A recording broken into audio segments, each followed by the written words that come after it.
Hello everyone, my name is Gaurav. I welcome you all on डिफेंशाला। आज के इस वीडियो में मैं आपके साथ बात करने वाला हूं सीएपीएफ एसी 2024 के पेपर टू के बारे में। राइट। अब क्या होगा इस वीडियो में? सो सिंपली हम सभी फाइनल मोमेंट पे, जो हमारे आज 20 से 25 दिन बचे, हम स्पेशली वरीड है हमारे पेपर टू से रिलेटेड कि पेपर टू में यार डेटा क्या ऐड करें। राइट, या डेटा अगर आपके पास होगा तो उसे किस तरह से मेमोराइज करें।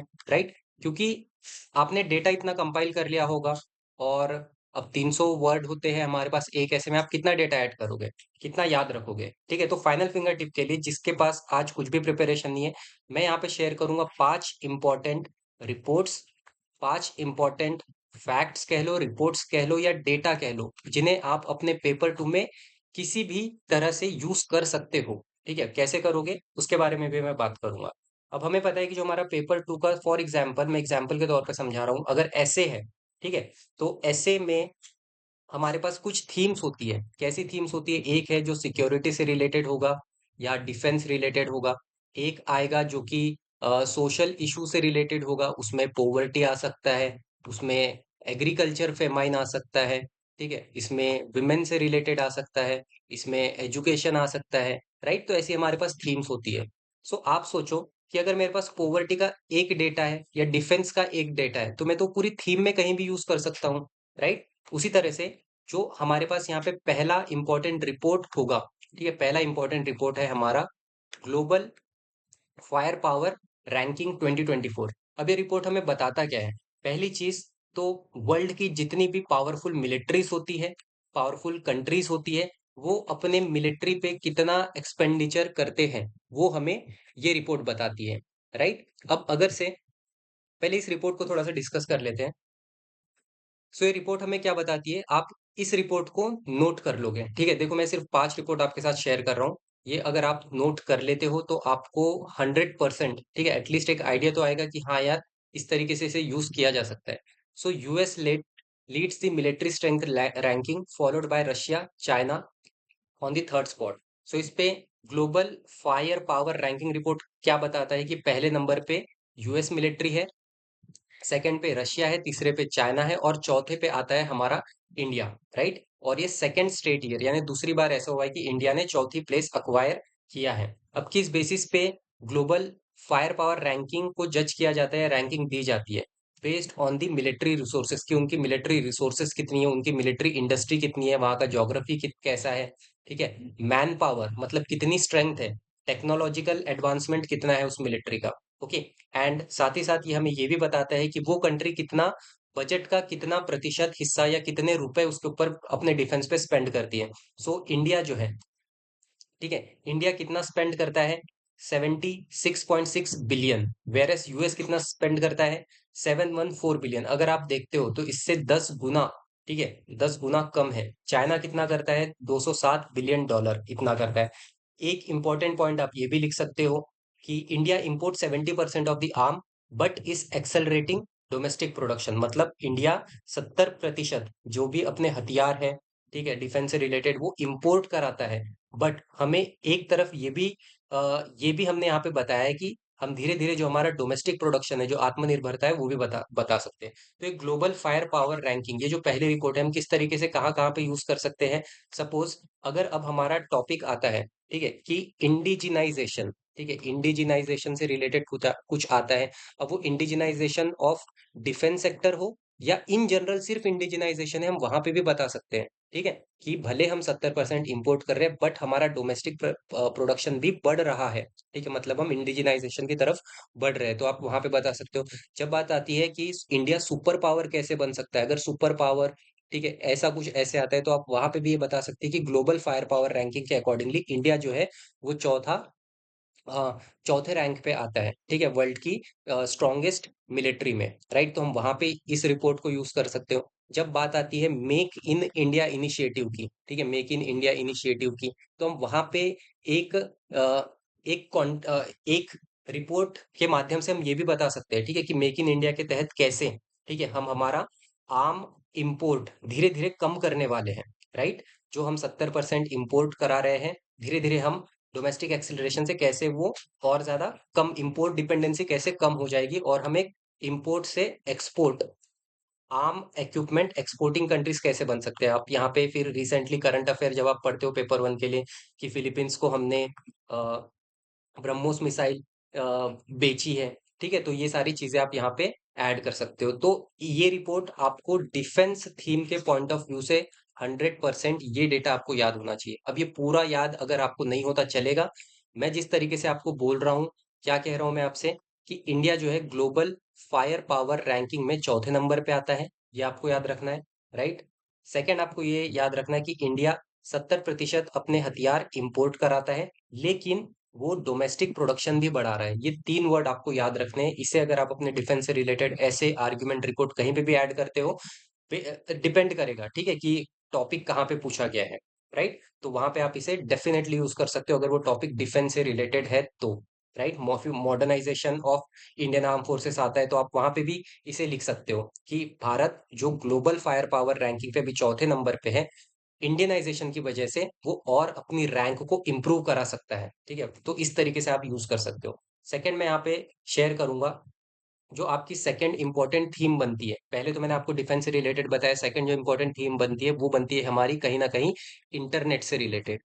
इंटरनेट से रिलेटेड मतलब जिसमें सोशल मीडिया आ जाता है हमारा, ठीक है, ऑनलाइन स्पेस आ जाता है या डिजिटल स्पेस आ जाता है, यहाँ पे डिजिटल भारत आ जाएगा, ठीक है। ये सारी चीजें, राइट। जब हम बात करते हैं इंक्लूजन की, तो इंक्लूजन के लिए तो हमें फाइनेंशियल इंक्लूजन हो गया या जो भी सारी चीजें आएगी उसके लिए हमें इंटरनेट कनेक्टिविटी इसेंशियल है। तो जहाँ पे भी बात आएगी इंटरनेट से रिलेटेड टॉपिक की, तो वहां पे आप ये डेफिनेटली आप यूज कर सकते हो अगर आपको कुछ भी नहीं पता है तो, कि देखो इंटरनेट पेनिट्रेशन भले इंडिया में बढ़ रहा है, लेकिन साथ ही साथ इंडिया जो है, सेकंड चीज, पहला क्या है कि भारत में इंटरनेट पेनिट्रेशन बढ़ रहा है। सेकंड चीज क्या हो गया, India it is one of the largest smartphone consumer, ठीक है, सबसे ज्यादा बिकने वाला सबसे ज्यादा स्मार्टफोन बिकने वाला देश या यूज करने वाला देश भी भारत है। भारत एक है उसमें से। तो वहां पे हम बता सकते हैं कि ठीक है, इंटरनेट कनेक्टिविटी तो बढ़ रही है, लेकिन साथ ही साथ हमें क्या बताता है कि भारत जो है it is 80 most targeted country world wide, ठीक है, साइबर क्राइम रिपोर्ट के अकॉर्डिंगली। तो भारत का रैंकिंग उसमें बहुत ज्यादा पीछे है, तो हमें यहाँ पे इम्प्रूवाइजेशन की बहुत ज्यादा जरूरत है, right. So India was placed 80 position in the report focusing on local threats in the 2023। So 2023 के अकॉर्डिंगली इतने सारे लोकल थ्रेट्स हमें मिले कि भारत आज आप देखोगे तो टॉप 50 में भी नहीं है, 80 पोजीशन, जो कि one of the worst ranking मानी जाएगी, राइट। देन अब ये जो है, ठीक है, nearly 30% of the users in India were targeted by local threat. आप ये तीसरा पॉइंट याद कर सकते हो, ठीक है।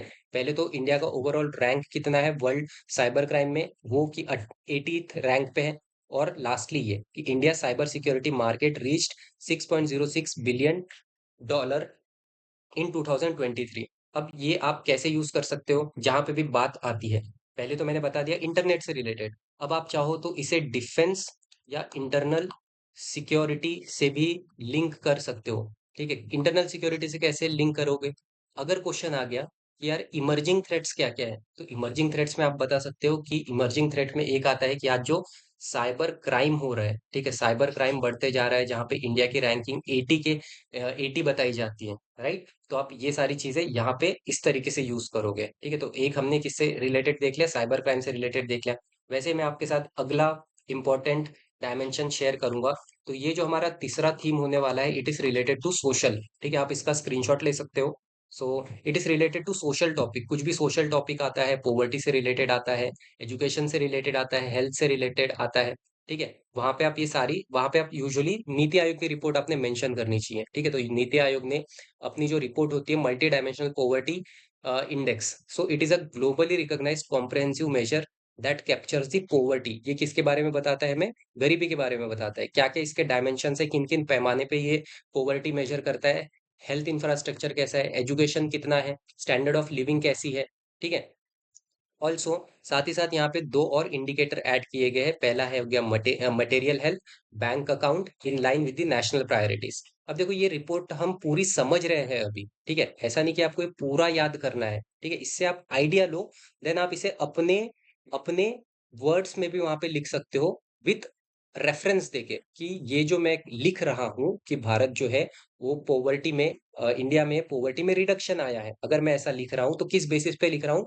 एज़ पर द नीति Aayog's multi dimensional poverty index उसके अकॉर्डिंगली मैं बात कह रहा हूँ। ठीक है? तो इसकी इम्पोर्टेंट फाइंडिंग्स क्या है?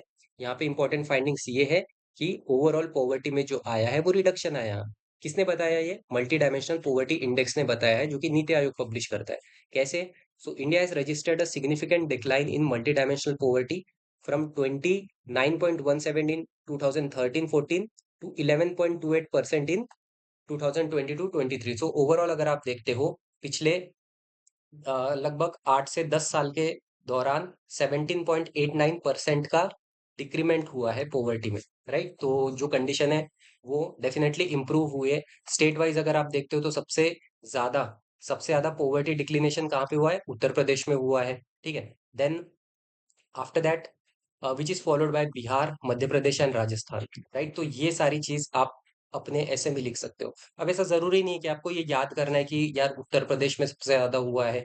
ठीक है, अगर आपको सिर्फ इन जनरल, अगर इन जनरल मुझे फाइनल मोमेंट पे भी याद नहीं होता है तो मैं इसे ऐसे में कैसे लिखूंगा कि as per NITI Aayog multi dimensional poverty index, India India has done an incredible work. ठीक है, incredible work in reducing the poverty. ठीक है, पॉवर्टी रिड्यूस करने में। ठीक है, हो गया। आप ऐसे भी लिखोगे ना तो भी ये ऑथेंटिकेट किया है हमने नीति आयोग एम मल्टी डायमेंशनल पॉवर्टी इंडेक्स के साथ में, तो आप ऐसे भी यहाँ पे यूज कर सकते हो, राइट? तीसरा आता है हमारा इट इज इम्पोर्टेंट, जो आजकल पिछले 2-3 सालों में यूपीएससी ने बहुत ज्यादा टॉपिक पूछा है, which is related to urbanisation. ठीक है, अर्बनाइजेशन से रिलेटेड है। अब अर्बनाइजेशन से रिलेटेड अगर आपको कुछ अगर मिलता नहीं है कि यार इसमें क्या रिपोर्ट लिखी जाए, वैसे आप देखो तो अर्बनाइजेशन से रिलेटेड आप इसे ग्लोबल वार्मिंग से लिंक कर सकते हो।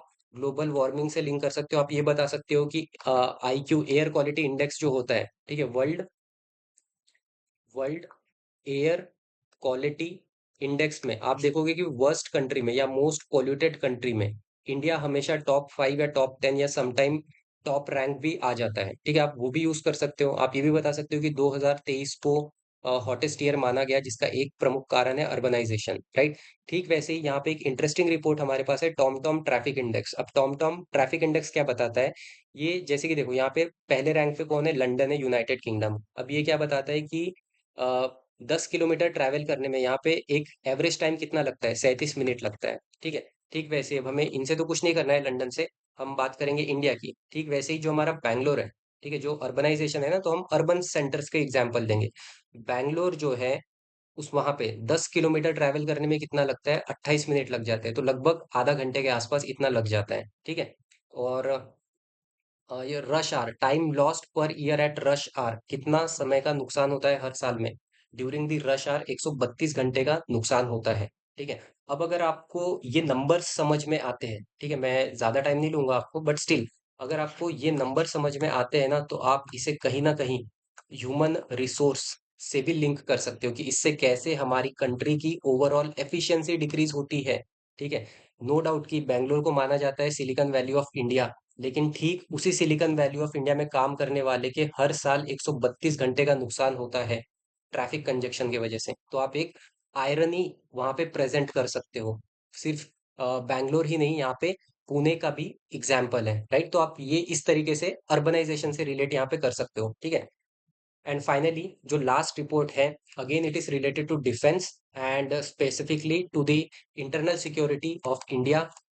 इंटरनल सिक्योरिटी से रिलेटेड है या हमारी बॉर्डर लाइन से रिलेटेड है, बॉर्डर से रिलेटेड है कि भारत सरकार ने, जो होम मिनिस्ट्री है, उसने एक इम्पोर्टेंट डिसीजन लिया है कि जो फ्री मूवमेंट रेजिम है उसको वो क्या करने वाला है? डिसकंटिन्यू करने वाला है या टर्मिनेट करने वाला है।